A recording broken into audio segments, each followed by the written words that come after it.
charla, que como ya les han adelantado, pues va a ir sobre enfermedades raras. El objetivo con esta charla es, primero que nada, intentar que pasen un rato ameno, si los nervios me lo permiten, y luego, pues, dos cosas. La primera, reivindicar la existencia de estas enfermedades y de la gente que está afectada, pero también tratar de transmitir el cómo la investigación que hacen los biólogos y los médicos en estas enfermedades puede mejorar la salud de personas que no están directamente afectadas por una enfermedad rara, incluso. Entonces, primero que nada, tendría que definir qué es exactamente una enfermedad rara. No sé si alguien de aquí, dado que son habituales en este tipo de charlas, sabe alguna definición de qué se considera enfermedad rara. Te lo podemos decir, pero tú solo sabes yo. Es verdad. No están para hacer mi trabajo, ¿verdad? Ciertamente. Bueno, la definición es algo interesante porque realmente por enfermedad rara no se atiende a ningún síntoma ni a ninguna causa. Realmente, como su nombre indica, una enfermedad rara es simplemente una enfermedad que está en una proporción relativamente pequeña dentro de una población. Así, según el territorio en el que estemos, pues hay unos criterios u otros. En Europa, por ejemplo, la Comisión de la Salud, que es el criterio que seguimos, por ejemplo, en España, define que una enfermedad rara es toda aquella que afecte a una de cada 2.000 personas. Y en Estados Unidos, pues se considera que una enfermedad rara es toda aquella que afecte a menos de 200.000. Sin embargo, como no hay ningún criterio que realmente discrimine por razón de tipo de enfermedad, de a qué órgano afecte o cuál es la causa, realmente si juntamos todas las enfermedades que cumplen este criterio, tenemos una diversidad de más de 7.000 enfermedades distintas. Con lo cual, si empezamos a agrupar a toda la gente que puede tener alguna de estas enfermedades, pues nos sale que, por ejemplo, en Europa hay como alrededor de 30 millones de afectados y en Estados Unidos también una estimación de unos 30 millones, habiendo un total en el mundo de 300 millones de personas, lo cual es un número considerablemente notable. Para poner también los datos en el contexto nacional y tener algo como más manejable, porque 300 millones suena como una cifra difícil de concebir incluso, en España se estima que hay más de 3 millones afectados y, nuevamente, para que se hagan una idea, según datos del INE, en 2024 la Comunidad Autónoma de Galicia tenía una población de 2,7 millones. Así que estamos hablando de una cantidad de enfermos que podría llenar una comunidad autónoma entera, básicamente. Además de esta cantidad de personas no tan pequeña como podría parecer, las enfermedades raras también tienen otras características notables y que hace que sea bastante interesante atenderlas, y es que muchas de ellas aparecen en niños, son enfermedades de tipo pediátrico. También la mayor parte de ellas son enfermedades bastante graves que generan algún tipo de discapacidad, y tristemente muchas de ellas están asociadas con mortalidad infantil. Esto tiene que ver con que la mayor parte de ellas son de base genética, que es un concepto en el que iré entrando poquito a poco a medida que avance la charla. Pero bueno, básicamente los genes son algo que digamos que son intrínsecos de nuestra persona, ¿no? Entonces, esto explica, por ejemplo, el por qué aparecen a nivel pediátrico, y es que los genes son algo que tenemos incluso antes de nacer de nuestros padres y nuestras madres. También puede explicar el por qué generan discapacidad, y es que no es una enfermedad como, por ejemplo, una gripe o una infección que eliminas ese microorganismo externo que te está atacando y te recuperas. Si es algo que forma parte de tus genes, vas a tener que lidiar con la enfermedad constantemente a lo largo de toda tu vida, lo cual puede llegar a causar ese rasgo de discapacidad si, por ejemplo, afecta a tus piernas o afecta a algún órgano que es necesario para que tú hagas una vida pues, con normalidad. Ahora bien, pasando al por qué tienen ese origen genético, por qué la mayor parte de ellas se supone que son genéticas y qué es lo que quiere decir exactamente esto, pues primero que nada habría que definir lo que es un gen.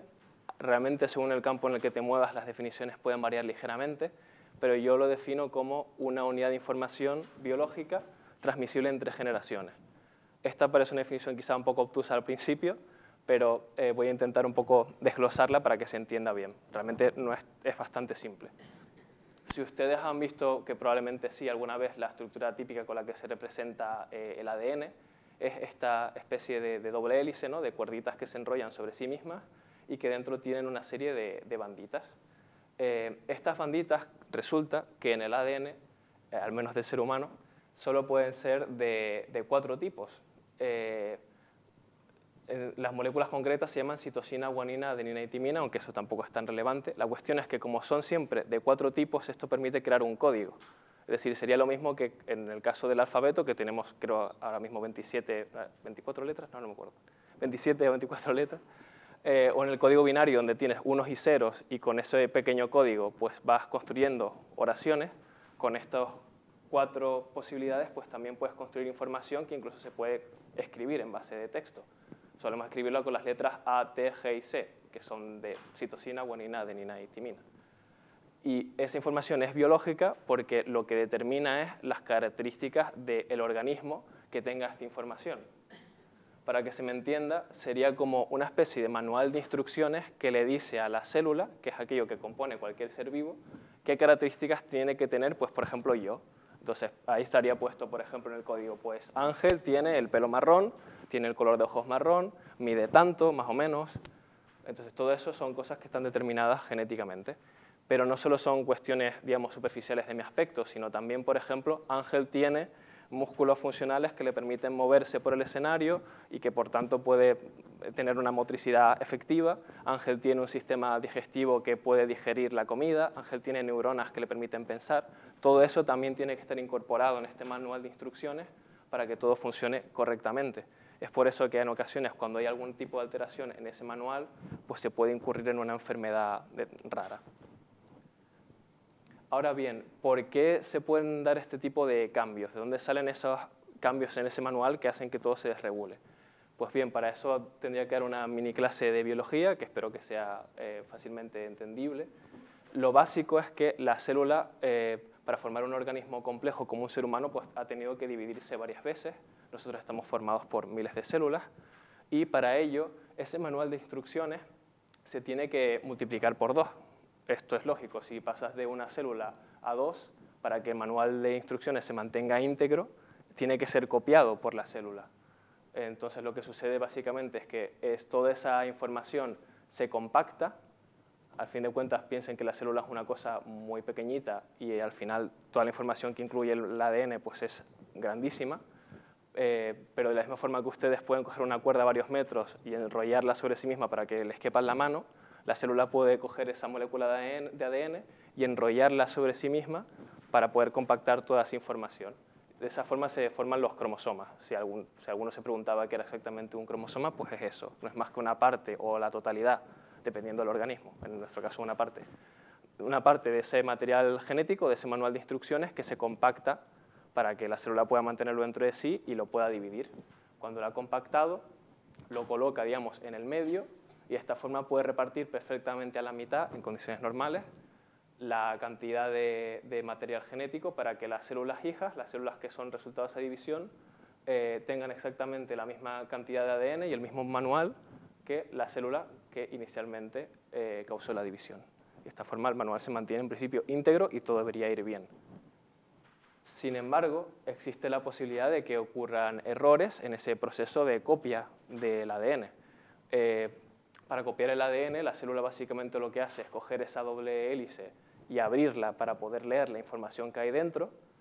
Y de la misma forma que si yo a ustedes, por ejemplo, les diese un libro y una libreta en blanco y les dijese, cópienme, fijándose lo que hay en el libro, exactamente una copia de la libreta, pues la célula hace eso. Abre lo que hay aquí, va leyendo y va copiando exactamente la misma información en principio. Sin embargo, existen distintos elementos, efectos sobre ese manual, sobre esa información. Algunos pueden ser efectos de agentes externos, pueden ser algún tipo de sustancia química que sea nociva, o incluso la radiación, son precisamente las mutaciones. No son más que un cambio en ese manual de instrucciones, en esa información genética, pues eso, donde había una A hebrea, una T, donde había una G, hay una C, donde había una cosa, pues ahora hay otra, o hay un corte, algo que debería estar y no está, o que no está cuando debería estar. Todo eso son mutaciones. En principio, las mutaciones no tienen por qué ser necesariamente negativas. Por ejemplo, el hecho de que nosotros seamos distintos a los chimpancés, que son un organismo bastante parecido, se debe en parte a que han ocurrido distintas mutaciones que nos han separado. Por ejemplo, la mutación de que no fabriquemos pelo. La mayor parte de los mamíferos, y los humanos somos mamíferos, pues tienen mucho pelo por su cuerpo, pero nosotros no tenemos pelo tan repartido por el cuerpo. Sin embargo, sí que hay otras que se afectan a algún proceso importante para que el organismo esté sano, pues sí que van a causar enfermedad. Entonces, teniendo en cuenta esto, teniendo en cuenta que pueden ocurrir efectos que causen mutaciones y cambios entre un organismo y otro, cabe la posibilidad de que a partir de una única persona, por ejemplo, o de cualquier otro organismo, se deriven otros que son genéticamente distintos, que tengan mutaciones. Y hay ocasiones en las cuales esas mutaciones efectivamente causan una enfermedad que hace que mueran prematuramente quizás, o que de alguna forma limita su capacidad de reproducirse y dar descendencia. De esta manera, al final, solamente aquellos que tengan mutaciones que les permitan sobrevivir efectivamente y reproducirse son los que acabarán determinando la población, porque los otros irán perdiendo con el paso de los años. Esto es lo que se conoce como selección natural, que fue el mecanismo que descubrió inicialmente Charles Darwin. Aquí se le ve pues, con los 4 pájaros de los Galápagos, que fueron uno de los modelos animales que él estudió. Y eso es precisamente lo que explica el por qué la mayor parte de nosotros no tenemos enfermedades genéticas de tipo raro. ¿Por qué son tan poco frecuentes? Porque, claro, si la enfermedad, sobre todo hace millones de años, donde no había ni sistema de salud, ni ningún tipo de herramienta para muchas veces cuidar a los enfermos como tenemos hoy, si aparece una enfermedad genética en un individuo, lo más probable es que no pueda reproducirse, fallezca prematuramente y, por tanto, esa enfermedad se va a ir limitando en la población. Es por eso que las enfermedades genéticas son relativamente poco frecuentes en la población general. Sin embargo, yo mismo les acabo de decir al principio que son más gente de la que podría parecer. Entonces, ¿por qué pasa esto? ¿Por qué no somos entonces todos personas perfectamente sanas si además tenemos en cuenta que el ser humano ha tenido millones de años para evolucionar? Pues existen distintos mecanismos que explican esto. Uno bastante sencillito de entender, creo yo, es enfermedades asociadas a la edad.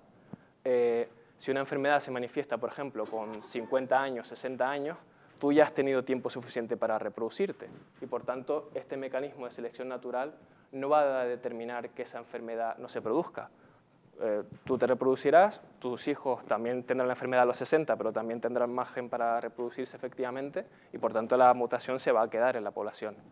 Pero existen otras posibilidades también, algo interesantes, que para explicar continuaré con mi mini clase de Biología Express, y es que para que quede claro este mecanismo tendría que explicar que los seres humanos tenemos en general 23 pares de cromosomas, seguramente sea una cifra que les suene, 46 cromosomas en total. ¿Por qué no decimos simplemente 46 cromosomas y decimos 23 pares? Pues es porque algunos de los cromosomas son más similares entre sí. Existen 23 tipos, digamos. Siguiendo con mi metáfora del manual de instrucciones, ese manual de instrucciones, que es el ADN, tendría 23 capítulos en el caso del ser humano, porque vemos que hay parte de la información que se agrupa. Y esa información está duplicada porque una parte viene del padre y otra parte viene de la madre. Así, por ejemplo, un individuo, por ejemplo yo, los espermatozoides que fabrique, cogerán solamente uno de esos pares. Eso, por ejemplo, explica el por qué los niños no son copias exactas de los padres, sino que muchas veces son una mezcla de los dos, porque si digamos que han cogido una mitad de esa información genética de uno y una mitad de otro. De tal manera que, por ejemplo, aunque este ejemplo no es técnicamente así en el caso real, pero para que se me entienda, si por ejemplo mi padre tiene el pelo negro y me sé de un espermatozoide que pone en el gen pelo negro y mi madre es rubia, pues a lo mejor yo acabo teniendo un pelo marrón, que sería como un punto intermedio, producto de la mezcla de ambas informaciones genéticas. Ahora bien, supongamos que se da lo siguiente, supongamos que existe una enfermedad genética que no te afecta si está presente en una de esas copias. Es decir, que si tú no tienes ninguna copia con esa mutación, estás perfecto. Si tienes una copia con esa mutación, por ejemplo la de tu padre, pero la de tu madre no, estás perfectamente sano. Pero si tienes las dos, sí que padeces la enfermedad. Pues bueno, eso puede explicar el por qué esa mutación se queda retenida en la población, porque va a haber una parte de la descendencia que sea lo que denominamos un portador. Es decir, una persona que está sana, pero que aún así está trayendo consigo, sin darse cuenta, esa mutación que causa la enfermedad. Sin embargo, claro, si una persona que es portadora se topa con otra que es portadora y mágicamente surge el amor y quieren tener una descendencia, pues lo que sucederá es que el 25% de los hijos que tengan, 1 de cada 4, van a padecer la enfermedad. Si se fijan, no es tan complicado de entender, se puede construir una tablita como esta. El padre tiene un cromosoma sano, que es el que he marcado aquí en negro con la letra mayúscula. y un cromosoma que tiene la enfermedad, que es azul con la letra minúscula. Y tiene dos posibilidades, o bien da un espermatozoide sano, o bien da un espermatozoide con la enfermedad. Con la madre pasa exactamente lo mismo en el caso de los óvulos. Entonces, las posibilidades pues tienen que ser sí o sí estas 4. O bien sale un individuo que es totalmente sano y que no es portador, o bien salen 2 de cada 4 hijos que son portadores también siendo sanos, o bien sale un hijo que efectivamente padece la enfermedad. Esto explica el por qué muchas veces vemos que los padres están sanos, pero de pronto el hijo les sale con la enfermedad, o el por qué a lo mejor un abuelo o un bisabuelo sí que está enfermo y la enfermedad no reaparece hasta bisnietos, nietos o generaciones posteriores. Entonces, hasta ese punto, yo creo que les he dado un buen argumento para que se sientan interesados por la investigación de enfermedades raras. Y es que no solamente por una cuestión de empatía con las personas que lo sufren, sino que es posible que haya la posibilidad de que personas que están sanas, que a lo mejor es el caso de ustedes, pero que sí, pues sean portadores sin saberlo, o hayan sido portadores sin saberlo de esa enfermedad y por tanto su descendencia pues sí que cabe la posibilidad de que esté afectada. Pero sin embargo, no es solamente eso, sino que en mi investigación lo que estamos intentando es ver cómo la investigación en enfermedades raras no solamente puede ayudar a las personas con esas enfermedades, sino que puede trasladarse hacia terapias para enfermedades más comunes en la población, para otras enfermedades. Entonces, para eso, para explicarles cómo funciona esto, tendría que hablarles un poquito de la enfermedad que estoy investigando yo. La enfermedad que yo investigo es la anemia de Fanconi. Es una enfermedad que es de tipo genético, está asociada hasta el momento con 22 genes distintos y bueno, lo principal que la determina, como su nombre indica, es que causa anemia. Seguramente casi todos estén más o menos familiarizados con la anemia por déficit de hierro, ¿no? Cuando se hacen sus análisis de sangre a veces les puede salir el hierro bajo y el médico les recomienda pues, que incrementen el hierro en su dieta, que se tomen algún suplemento. Esto es porque las células que exportan el oxígeno, que son los glóbulos rojos, necesitan ese hierro para portar el oxígeno. Básicamente es un requerimiento nutricional que ellas tienen. Sin embargo, pues eso, si tú te tomas el hierro, suples esa carencia, pues tú te recuperas.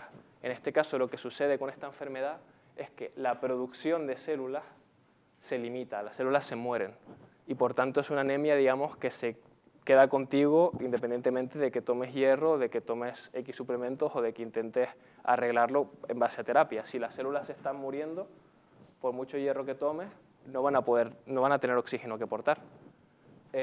Además de esto, dado que pueden afectar a muchos genes distintos y afectar a procesos diferentes, pues es una enfermedad que tiene síntomas variables. Muchos de ellos, como digo, la mayor parte de casi todos tienen anemia y son personas un poquito más bajitas para su edad, por ejemplo, pero a veces incluso pueden generar malformaciones, pueden tener malformaciones cardíacas, de los riñones, pueden afectar a las vértebras. Entonces es una enfermedad cuya gravedad en algunos casos puede ser bastante grave. Y además existe también otro fenómeno que se da en ellos y es que cuando tú intentas tratarles poniéndoles esas células sanguíneas por transfusión para que ellos tengan una vida normal, con el paso del tiempo acaban desarrollando cáncer. Esto se debe a que algunos de esos genes son BRCA1 y BRCA2, que los he señalado simplemente porque igual a alguien de aquí les podría sonar, dado que son genes bastante conocidos porque están implicados en el origen del cáncer de mama, el cáncer ovárico y en menor medida un poquito el de páncreas y el de próstata. Pues estos dos genes técnicamente son genes que también están asociados con esta enfermedad de anemia de Fanconi. Así que ya se está viendo que existe una pequeña relación entre la aparición del cáncer, que es una cosa, pues, una enfermedad que no es rara, que de hecho tristemente es bastante habitual, con una enfermedad que sí que es bastante rara. Entonces eso ya nos da una pista de que quizá los procesos que causan la enfermedad rara también son en parte los mismos o por lo menos se relacionan con la aparición de enfermedades como puede ser la del cáncer en este caso. Entonces, ¿por qué pasa esto, no? ¿Cómo podemos interrelacionar estos conceptos para tratar de ayudar no solamente a las personas que tienen Fanconi, sino, por ejemplo, también a las personas que tienen otros tipos de cáncer? Pues para eso habría que más o menos entender qué es una célula cancerosa y a grandes rasgos una célula cancerosa no es más que una célula que se divide constantemente sin ningún tipo de control. Es decir, que tiene que hacer todo este proceso que les expliqué de división y copiado del material genético una vez y otra vez y otra vez y otra vez sin ningún tipo de límite. Técnicamente, muchas células de nuestro cuerpo se dividen de forma normal. Si ustedes, por ejemplo, han ido a la playa y se han quemado al sol y han visto que se les pela la piel, pues esas son células que se han muerto. Ustedes no pierden la piel por eso, simplemente se reponen las otras porque se siguen dividiendo. Sin embargo, esto se hace con un cierto control. En el caso de las células cancerosas, son células que no respetan ese control y se están, como digo, dividiendo sin ningún tipo de respeto, digamos, entre comillas, por las células vecinas o por el resto del organismo. Entonces, ¿qué es lo que puede causar esa aparición de cáncer? Pues precisamente algún tipo de mutación, algún tipo de cambio en el manual de instrucciones. Es decir, el manual de instrucciones, en la parte donde puede poner divídete, pero solo cuando haga falta, pues esa parte del manual se ve truncada. Y de esa forma pues acaban apareciendo una primera célula cancerosa que acaba dando lugar a muchas células cancerosas más. Ahora bien, claro, pasa algo. Si las células cancerosas ya tienen una alteración en el material genético que está haciendo que este proceso se dé una vez y otra vez y otra vez y otra vez, cabe la posibilidad de que los cambios empiecen a acumularse. A fin de cuentas, siguiendo con el ejemplo que ponía antes, si yo les doy un libro y una libreta y les digo que pasen a la libreta en blanco todo el contenido del libro y les doy todo el tiempo del mundo y les digo que hagan una sola copia y que se tomen la libertad para hacerlo cuando quieran, pues seguramente hagan una copia más o menos fidedigna. Si yo les digo que tienen que hacer 5 copias en 2 horas, van ustedes a empezar a copiar mal, a ir corriendo con el lápiz y van a aparecer cada vez más errores. Y claro, si aparecen los suficientes errores, la célula morirá, porque no va a poder tirar con tantos fallos. Ahora bien, si esto es así, cabría preguntarse, ¿por qué las células cancerosas no se mueren solas? ¿Por qué el tumor no desaparece solo si la célula es posible que esté acumulando un exceso de errores? Bueno, la respuesta técnicamente es interesante y es que algunas de hecho sí que mueren. Esto es una cosa bastante curiosa del cáncer, y es que como se están dividiendo a lo loco y no tienen tanto control sobre las mutaciones, este proceso de selección natural, que en caso normal duraría millones de años, en el caso de un tumor se hace como a pequeña escala y una versión mucho más acelerada. Y hay células tumorales que se van muriendo por el camino, pero son repuestas por otras que encuentran mecanismos para aguantar. Esto, por ejemplo, explica por qué algunos cánceres son tan complicados de tratar. Y es que a lo mejor tú pones un tratamiento que mata a una parte de las células y descubres que el resto siguen tirando para adelante. Es una de las cosas, en cierto sentido, más fascinantes que tienen los tumores, también más, tristemente. Pero esto indica, este fenómeno, que la célula cancerosa tiene que encontrar un equilibrio. Es decir, tiene que tener los suficientes fallos como para dividirse a lo loco, pero no acumular los suficientes fallos como para que se muera, ¿no? Que ella misma acabe falleciendo. Entonces, eso indica que tiene que haber un mecanismo que vaya corrigiendo esos errores para que no se exceda la cantidad hasta el punto en el que las células cancerosas se mueren. Y esto es precisamente lo que hace la función que tienen de forma normal los genes de la anemia de Fanconi. Cuando aparece algún tipo de error, lo que diría en la parte del manual correspondiente a los genes de Fanconi sería, si encuentras un error, identifícalo y una vez lo tengas identificado, elimínalo. Quítalo de ahí, corrígelo. Donde ponía una V, aquí eso está mal puesto. Esto es un fallo ortográfico, aquí tendría que haber una coma, aquí tendría que haber X. Eso lo puede hacer Fanconi. Por eso, cuando esta máquina no funciona bien, puede aparecer cáncer. Por eso también las células sanguíneas eran las que se morían, si recuerdan, de ahí venía la anemia. Las células sanguíneas son unas células que también se tienen que dividir mucho, se tienen que reponer todo el rato, por eso ustedes les pueden sacar sangre y no se van a morir, van a seguir produciendo más sangre con más células, y por tanto necesitan ese sistema. Entonces, por un lado, la alteración de esta máquina puede causar cáncer, pero por otro, si la causa del cáncer es otra, porque la causa del cáncer es muy variable, existen muchas cosas que lo causan, esta máquina puede ser algo que aproveche la célula cancerosa para sobrevivir. No sé si se entiende. Es como va por las dos vías. Por un lado causa cáncer si esto se desregula, pero a lo mejor se ha desregulado por otra cosa y esto le está ayudando a la célula cancerosa a sobrevivir, al corregir aquella parte de los errores que la podrían estar matando. Entonces, de esta forma existe una sinergia entre los genes de Fanconi y otros genes causales de cáncer, y eso es lo que yo investigo. Entonces, para que se entienda un poco mejor la idea, imaginemos que tenemos dos genes, dos partes de ese manual de información. Uno serían estos genes de Fanconi, que ya les he explicado lo que hacen, y otro sería un gen que impide el cáncer. Es decir, una parte del ADN en la que pondría, por ejemplo, no te dividas más de la cuenta. ¿Vale? Si tienes todo esto en orden, al principio tendrías una célula sana, perfecta, maravillosa, que te quiere y te acepta como eres. Pero si de pronto tienes que el gen que impide la formación de cáncer se altera, se inactiva por una mutación, pues aparece una célula cancerosa que no respeta al resto del organismo y se divide sin control. Bien. Ahora bien, si esto es así, probablemente la célula cancerosa tenga una dependencia de los genes de Fanconi, por lo que les he dicho, porque los genes de Fanconi están previniendo que los errores se acumulen en gran medida y por tanto es lo que está permitiendo que esta célula sobreviva. Ahora bien, si yo diseño un fármaco que inactive la actividad de estos genes, en el caso de las células sanas, en principio la célula seguirá viva, porque vale, esto estará inactivado, pero seguirá teniendo la parte del manual en la que diga no te dividas demasiado, no entres en cáncer. Entonces la célula se mantiene estable, sobrevive, en principio estamos bajo control. Ahora, si yo le doy este mismo fármaco a una célula cancerosa, como he inactivado las dos cosas, la célula se va a morir.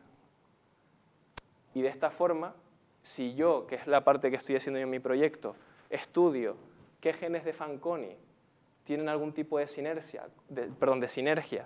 con los genes que causan cáncer, puedo quizá acabar desarrollando un fármaco que mate específicamente las células que causan el cáncer. Porque, por ejemplo, uno de los problemas que existen con el cáncer, aparte de que los tratamientos no son muchas veces lo suficientemente eficaces, es que los tratamientos generales como la quimio o la radioterapia afectan a otros tipos de células. Dañan, por ejemplo, causan que la gente se le caiga el pelo, causan problemas digestivos, tienen muchos efectos secundarios. Eso es porque la quimio y la radio no van específicamente solo a matar las células cancerosas, sino que afectan a otros tipos celulares que están por ahí y que están bien, que son células sanas. Entonces, este diseño experimental lo que nos ayudaría sería tener un fármaco que matase solo las células cancerosas, permitiendo que éstas sufran un estrés, en principio, lo mínimo posible, y que además la efectividad sea lo más concentrada que se pueda contra las células que son cancerosas. Y esta es, por ejemplo, una de las formas en las cuales estudiar la anemia de Fanconi se puede trasladar muy positivamente al tratamiento del cáncer, que es un poco eso, lo que estoy haciendo yo en mi proyecto de investigación junto con, por supuesto, con mi grupo y el resto de compañeros. Ya un poco para terminar, pues voy a precisamente hablarles también del resto de mi grupo y otros proyectos que pueden ser de su interés, que se están haciendo en el IR. Uno de ellos es la aparición de un ensayo clínico que básicamente estudia el efecto de un fármaco para tratar el cáncer en Fanconi. Este sería el caso contrario al que yo les acabo de comentar, es decir, si yo intento ver qué puedo sacar de Fanconi para tratar el cáncer general, aquí lo que se ha hecho es coger un fármaco que en cáncer en general no tenía mucha efectividad, pero se ha descubierto que en Fanconi sí que parece ser que está dando buenos resultados. Y ahora mismo pues, el Hospital Sant Pau está trabajando en tratar de terminar de desarrollar el medicamento para ayudar a la gente que tiene esta enfermedad. Y al mismo tiempo existen otros proyectos relacionados también con la genética y las enfermedades raras o el cáncer u otro tipo de enfermedades. Uno de ellos son la plataforma IMPACT, que es una plataforma que tiene distintos proyectos en los cuales se investigan genes asociados en enfermedades en todo el país de España, o sea, en toda España, para tratar de seguir encontrando las causas de algunas enfermedades o las causas que pueden causar también cáncer, y para tener una base de datos que permita un desarrollo, digamos, de los tratamientos. Y un segundo proyecto que es el de portadores, que volviendo al caso que les decía, si cabe la posibilidad de que yo sea portador de una enfermedad genética sin darme cuenta, pues quizá yo puedo estar interesado, si tengo interés en tener descendencia, en revisar mis genes y tratar de ver, oye, ¿tengo yo riesgo de tener una enfermedad de este tipo que pueda afectar a mi descendencia? Pues eso es un proyecto que se ha hecho también dentro de mi grupo. Con coordinación con la atención primaria, pues se les ha ofrecido a distintas mujeres interesadas en ser madres, oye, pues tenemos aquí una base de datos de genes que sabemos que pueden causar estas enfermedades, a lo mejor te interesa participar voluntariamente y así saber si tú tienes riesgo de ser portadora. Y es un poco otra ayuda que se está dando en esta línea desde el Sant Pau. Y bueno, básicamente con esto termino. Lo dicho, muchas gracias a ustedes por venir, a mi grupo también por los proyectos tan interesantes y la formación que me han dado y la ayuda que me prestan, al Centro Cívico nuevamente por ofrecerme el espacio. Y nada, espero haber sido ameno para ustedes y si tienen alguna pregunta, pues estaré encantado de intentar responder. Muchas gracias.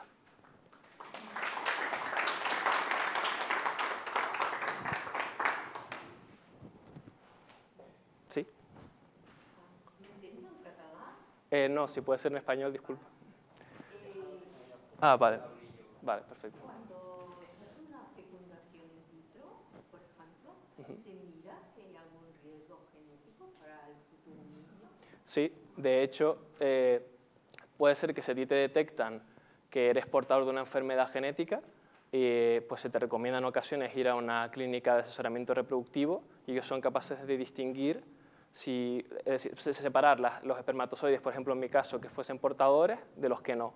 Y ellos como que seleccionan las células sexuales que no van a causar la enfermedad.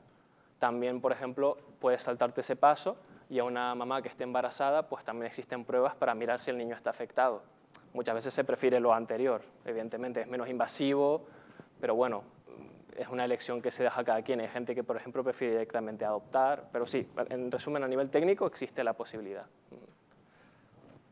Pero no se hace masivamente, o sea, cuando tú vas a hacer una fecundación in vitro, no se mira si hay alguna posibilidad de una enfermedad genética. Existen pruebas de muchos genes conocidos, evidentemente los que no se han descubierto todavía no se están incorporando.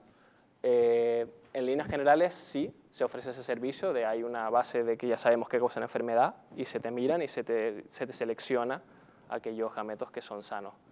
Pero existen también enfermedades que sé que no todas las clínicas incluyen.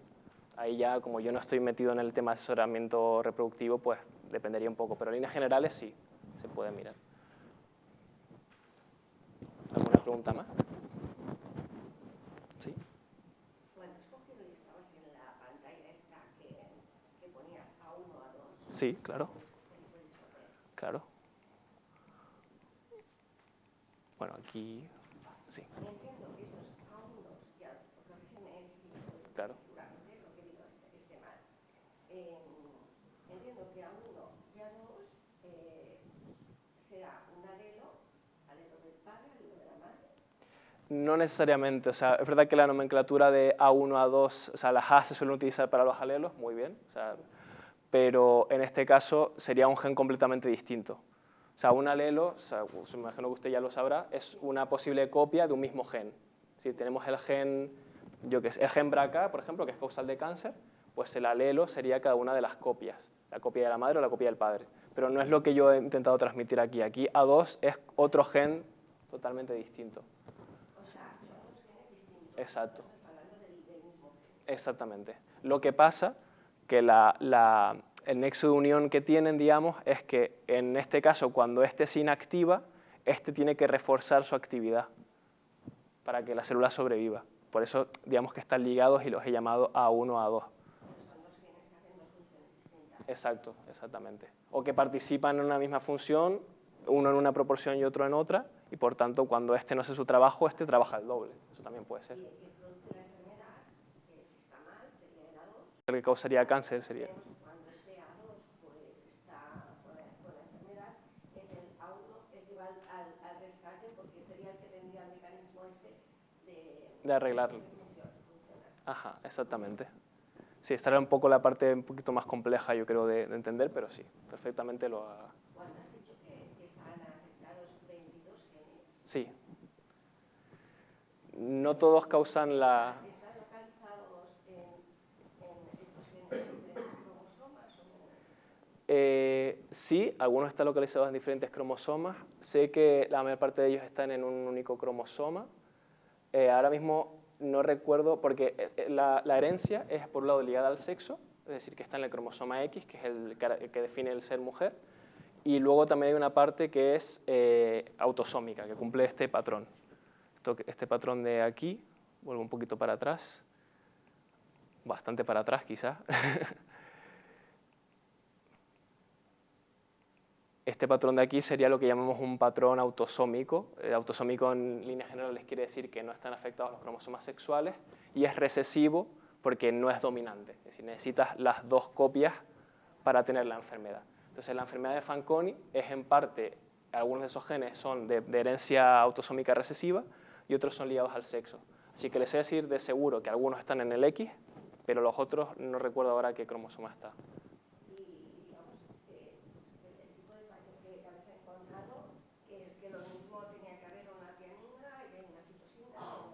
Sí. O sea, realmente como son tantos genes, los fallos también son diversos. Sí. De hecho, una cosa que quizás también es interesante es que Fanconi no es lo mismo el Fanconi que se ve en España que el que se puede ver, por ejemplo, en Japón o en otros lugares del mundo, porque esos son poblaciones que tienen otro origen, digamos, y que presentan mutaciones distintas. De hecho, hay como caracterizados, creo que unos 3-4 grupos, y cada uno tiene como su mutación específica de Fanconi. En España, el más frecuente es sobre el gen que se llama FANC-A, porque casi todos tienen ese nombre, ¿no? Se llaman anemia Fanconi, pues los genes son FANC-A, FANC-B, FANC-C. Pues FANC-A es el más frecuente en España, es el que estudio yo.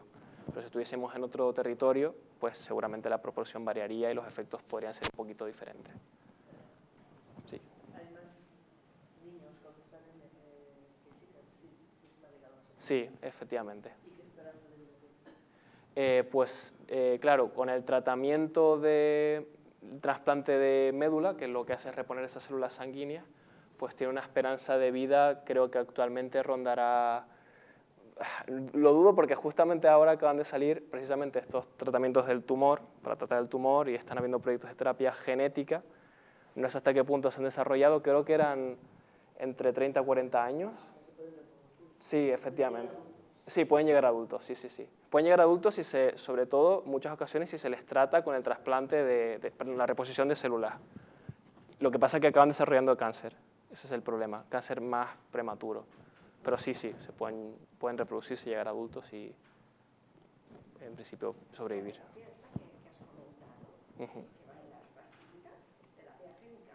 No, esto sería un fármaco. Terapia... Claro, es que el problema es que es una sustancia orgánica, bueno, a nivel químico... El tema es que el fármaco como tal no está desarrollado. O sea, nosotros tenemos... Claro, pero o sea, el fármaco que yo intento como representar no está como tal. O sea, no existe en el mercado todavía. Efectivamente. Y por tanto, y no solamente eso, sino que como yo estoy investigando este doble efecto que puede tener afectar a Fanconi y afectar a estos otros genes, a lo mejor resulta que hay otros posibles fármacos, ¿no? En función de lo que yo quiero alterar, pero claro, hasta que yo no tenga mis resultados no sabremos qué fármaco desarrollar o por dónde atacar. Se supone que mi línea de investigación o sea, tenemos por un lado un fármaco en ensayo, pero por otro, si yo descubro algo relevante, pues se puede plantear, pues mira, a lo mejor este otro fármaco sirve para esto, o a lo mejor podemos desarrollar uno nuevo.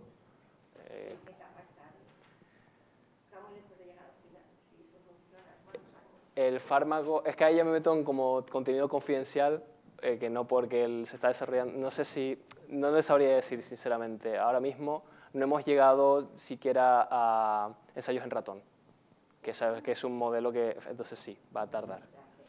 Sí, va a tardar, eso sí le puedo decir con claridad.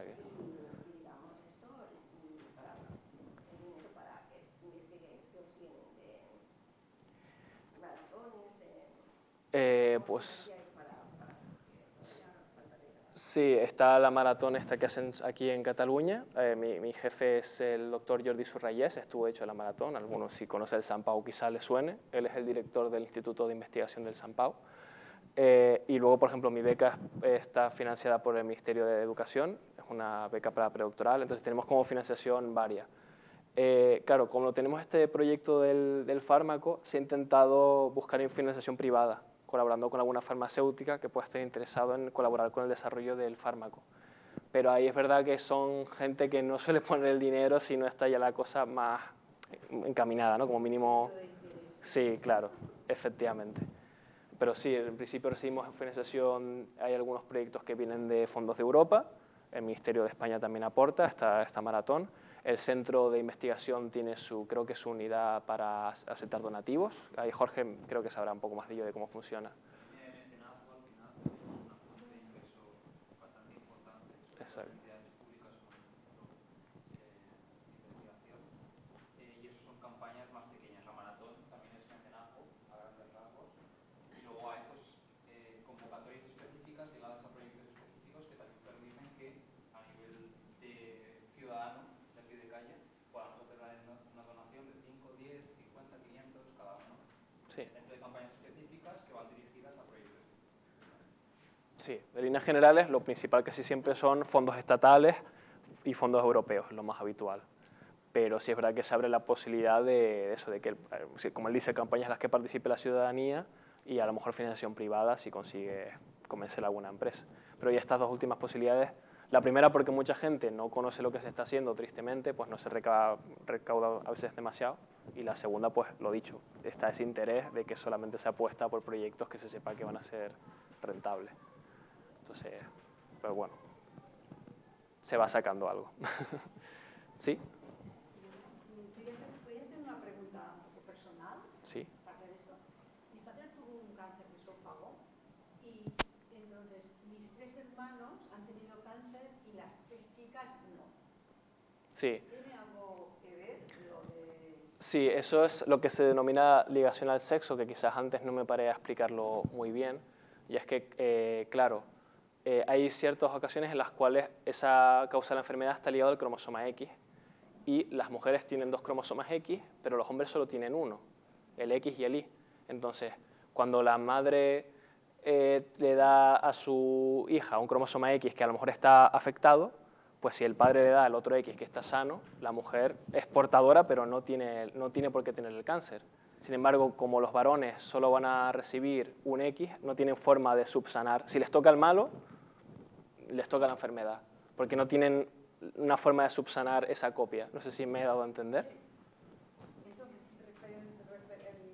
por ejemplo, yo tengo 2 hijos. ¿Esto sigue en...?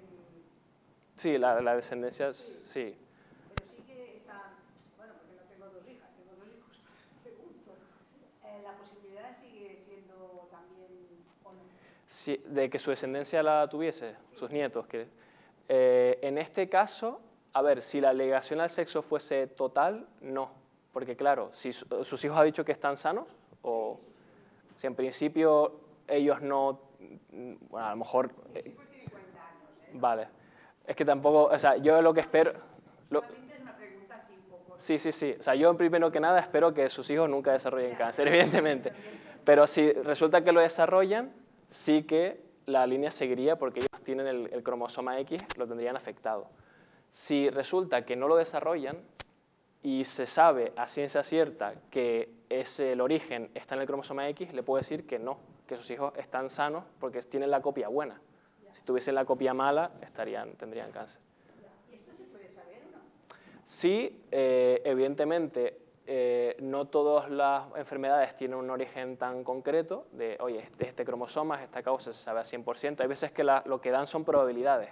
O sea, la mutación no es 100% de tenerla, sino predisposición X, que se ve condicionada también por la dieta, el estilo de vida, ser fumador, etc. Pero en líneas generales sí que se puede hacer estimaciones si se sabe esto. Se hace lo que se llama un historial de árbol familiar, se va viendo cuál ha sido el patrón de descendencia de la enfermedad, quiénes la han tenido, si los abuelos la tuvieron, qué tíos la tienen, qué tíos no. Y a partir de ahí se puede deducir, por ejemplo, oye, pues esta enfermedad está ligada al X, porque estoy viendo que los varones están casi todos afectados y las mujeres no. Entonces, yo puedo hacer unas estimaciones de que probablemente esté en el X, o por ejemplo, a lo mejor en el caso de antes es ser autosómico recesivo. O sea, en general el historial familiar se puede consultar y dar bastante información al respecto, sí. Me decía una cosa más. Sí. Mi padre, cuando tuvo el cáncer de esófago, dijeron que era que había bebido era alcohólico durante bastantes años. Entonces, ¿tenía que ver el alcohol o es que también había un cromosoma? No se sabe. Claro, yo con lo que me ha dicho no le podría decir. Sí es verdad que el alcohol es una predisposición a causar ciertos cánceres porque estresa a las células. El alcohol es citotóxico, se dice, puede matar una parte de las células. Pero claro, puede que sea una cosa, lo más probable es que puede incluso que sea un mix, es decir, puede que el gen cause una predisposición en una proporción X y que el tomar alcohol incremente esa predisposición. Porque no siempre es una regla. Yo me he quedado como en reglas exactas para intentar simplificar y que se entienda, ¿no? En plan, el gen del pelo marrón, el gen de tal. Pero hay veces que el gen da un abanico. Por ejemplo, la musculatura. ¿La musculatura es genética? Sí, pero si yo me pongo a hacer ejercicio, tendré un cuerpo distinto de una persona que no. O sea, hay genes que lo que dan son espectros, digamos, de posibilidades.